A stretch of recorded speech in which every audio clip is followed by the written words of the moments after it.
Hello guys! Welcome to my channel, JC Salaver. Ito po ngayon ay magluto po ako ng hapunan po namin ni Bunso. Yung giniling po siya, ayan po. Pinakuluan ko po siya, tapos, ayan na siya. Ayan, pinakuluan ko na po yan. Ito, mag-isa lang po tayo dito ng, ano. Ayan na. Tingnan ba yun? Ayan. Ayan. Ayan na. Magluto po ako ng hapunan namin ni Bunso kasi hindi pa nakaluto. Tapos siya ay nakapanood po doon ng TV ngayon. Sabado naman ngayon. Bukas linggo. Kaya wala naman po tayong gagawin. So magluto na po ako ngayon hanggang bukas na po ito.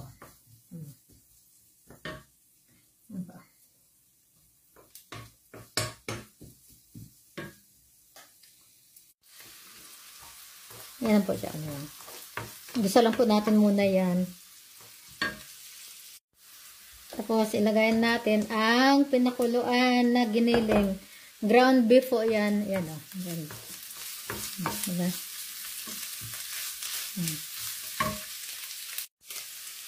At saka siyempre, ilagay na po natin ang ang tawag dito. Ito po. Ilagay natin. Ayan.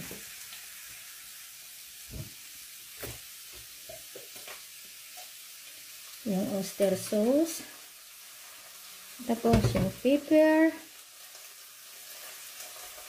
Asin. At saka yung ano po nila dito, parang magic sarap po nila dito. Ayan. Yan. Diba?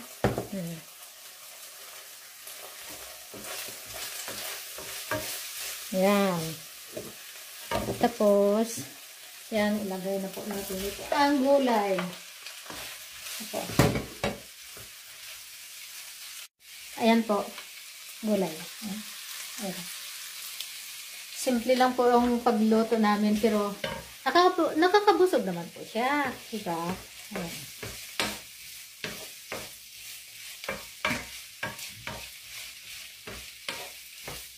At saka, ipakita ko rin po yung kanin namin. Ano yung kanin namin? Bigas. Ayan o. Ano? Mais. Ayan o.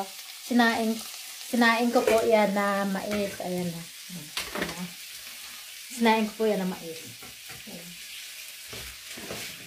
Giniling ba na mais? Ano yun? Giniling na mais. Oh. Tuwing linggo lang po ako nagsasaing ng kanin. Pero mostly, ang sinasaing ko po ay mais or mga gulay lang po at saka mga karne, isda, ayun lang po. Yan ang mga niluluto ko. Tapos ngayong winter, karamihan siguro ay soup ang gagawin ko. Kasi pag summer ay palaging mga salad yung ginagawa ko ba. Yung mga litos, yung ganyan. Ayan. Takipan na po natin. 5 minutes po, tapos na yan. Yan na siya guys, oh. Ayan, oh. Yan. Tapos, ilagay po natin ang, ito, spring onions, yan. Oh. Yan lang po kasimple ang panghapunan namin ni Bunso. Ayan po. Yan lang. Ganun lang. Parang sa probinsya din ba? Kahit ano lang, basta may makain. Yun. Oh, diba? So, kain po tayo guys. Ito na oh. Ayan oh. Kita nyo? Oh. Sinaing parang lugaw yung lumabas. Yung mais.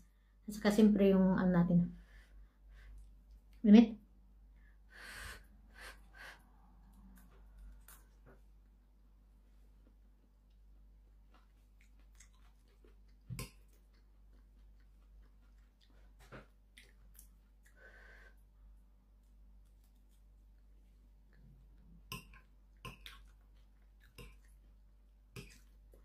Kasama ko po si Bunso dito, pero wag ko na lang po siya palagi ilagay sa ano, sa camera.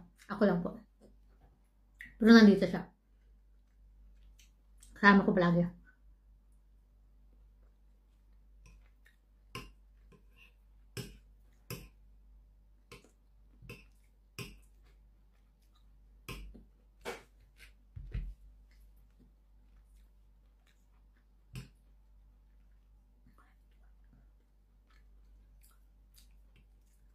Salamat po sa iyong suporta and God bless.